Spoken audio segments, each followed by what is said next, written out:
Hey guys, Sabrina here with Willa and part 2 for holistic anxiety management. This week I'm going to be talking about my 5/6 favorite herbs for dealing with anxiety.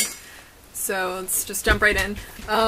So my favorite one, I actually carry a tiny vial of this around with me everywhere I go. It's my favorite for nausea. Is motherwort. I have an 8-ounce bottle I made here.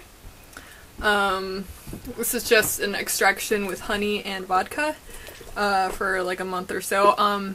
Side note, I should have said this in the beginning. I'll have actual recipes up on my blog sometime. Actually, they're up there now, so you can go there if you're interested in making any of these at home. None of them have any obvious contradictions. However, as with all herbal medicine, if you're not an herbalist yourself, be sure to double check with either a clinical herbalist or your doctor to make sure that it's safe for you to take. So yeah, motherwort. I mostly use this at the farmer's market when I'm just feeling like kind of nauseous and sick, because that's how I get when I have to deal with people for 4 or 5 hours a day. And it's great for that. The nausea is immediately gone, just 3 or 5 drops below my tongue. It doesn't take much. And it's just, I'm feeling so much better. So this is really like for acute nausea related anxiety. And then next is, a pair. I have my notes next to me and Willa's playing with one of her balls and she's gonna destroy them. Because she's a butt. Alright, so the balms. The two I like to use most are Moldavian balm and lemon balm. So I only have Moldavian balm to show you. This is stuff I grew from seed this year. Just dried it and put it in a bag. Both of them are really amazing as teas. Fresh tea, I would use lemon balm. Moldavian balm holds its flavor and scent better when it's dried than lemon balm, but lemon balm is great fresh. And you can make elixirs with them. Lemon balm is another one of those herbs that is really great for like nausea and stomach conditions. So if you're ever feeling just kind of sick, bloated, gassy, upset stomach, lemon balm is your friend.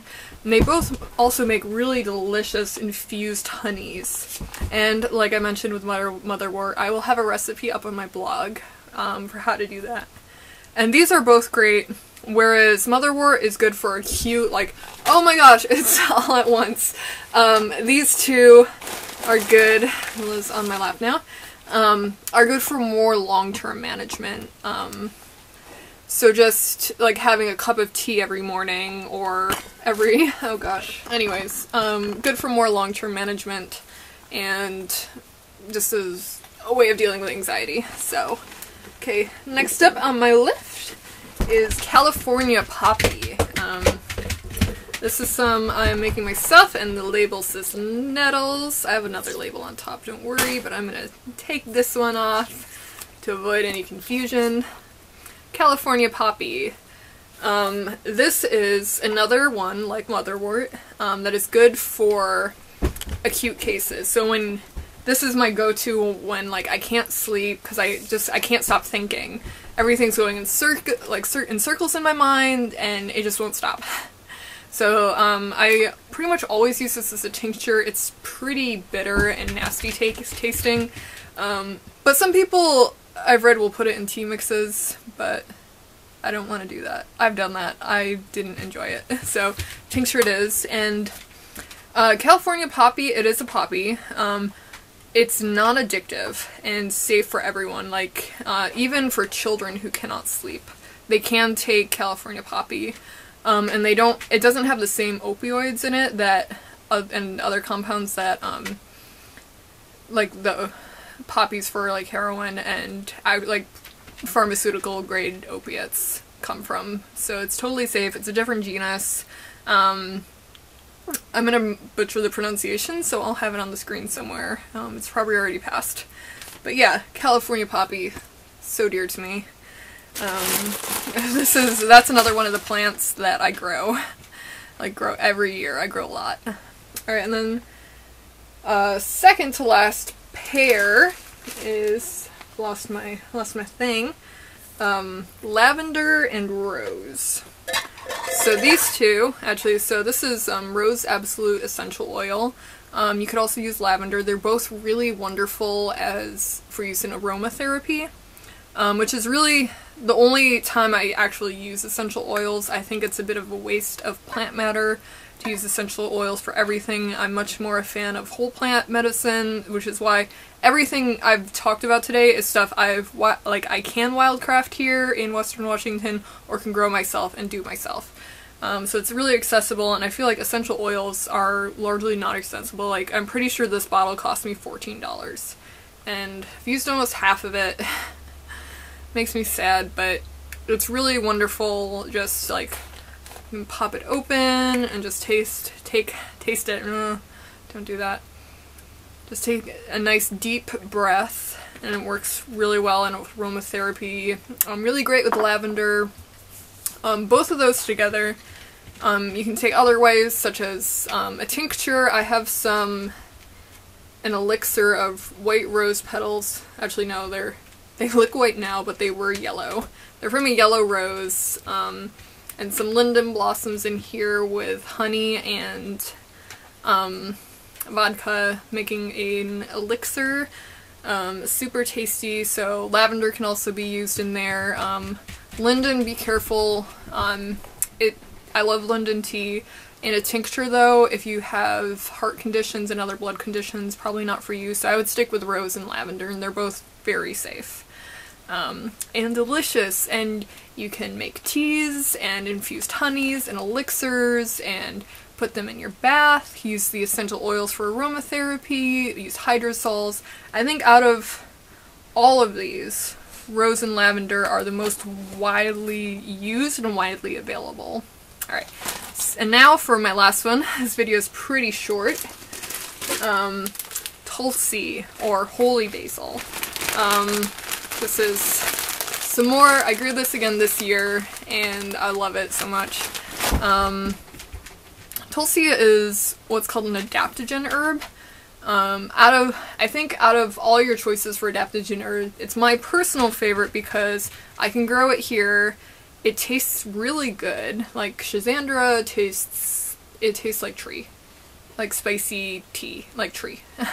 And other ones like the roots, you need to boil them to do a decoction. And Tulsi's really easy to take as like a tea.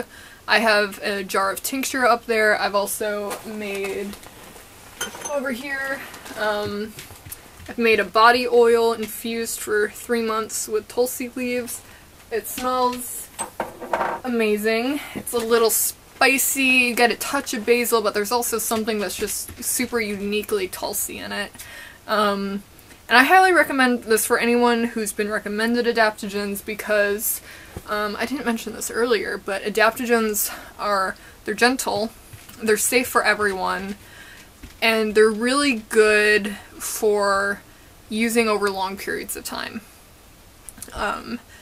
So what I'm planning to do with this stuff, the tea I make, just take the tincture every day, drink a cup of tea in the afternoon every now and again, and because the adaptogens, they're building and tonifying. So especially for next year when I'm farming again and everything is crazy in the summer. What is my dog getting into? Lila. Anyways, in the summer when everything's crazy, I wish I had a better harvest last year because I think that would have really helped me prevent burnout. And there's been a lot of research, especially in Russia and China, about using adaptogenic herbs. This next year I have some rhodiola seeded, so I'm excited to explore some new ones, and if anyone wants to look into that more, there's definitely, I think there's like 24 or so like actual adaptogenic herbs. There's some herbs that are more of like a tonic, and so those ones, they might not be as safe for a long period of time, or they're better for more acute conditions, whereas an adaptogen is great for long periods of time. It's safe, and pretty powerful. Like, they're not subtle medicines. So yeah, options. So those are my favorites. Motherwort balms, Moldavian balm, lemon balm, California poppy, I love it so much, lavender, rose, and tulsi. So I guess that's technically my top 7 herbs for anxiety, but whatever. And then yeah, like this video and subscribe to my channel if you enjoyed this. I'll put a link to my blog with the recipes down below, and leave me a comment. Let me know if you tried any of these, if they worked for you, what herbs you use. I'd love to hear about it down below. So, alright, thanks you guys. See you next time.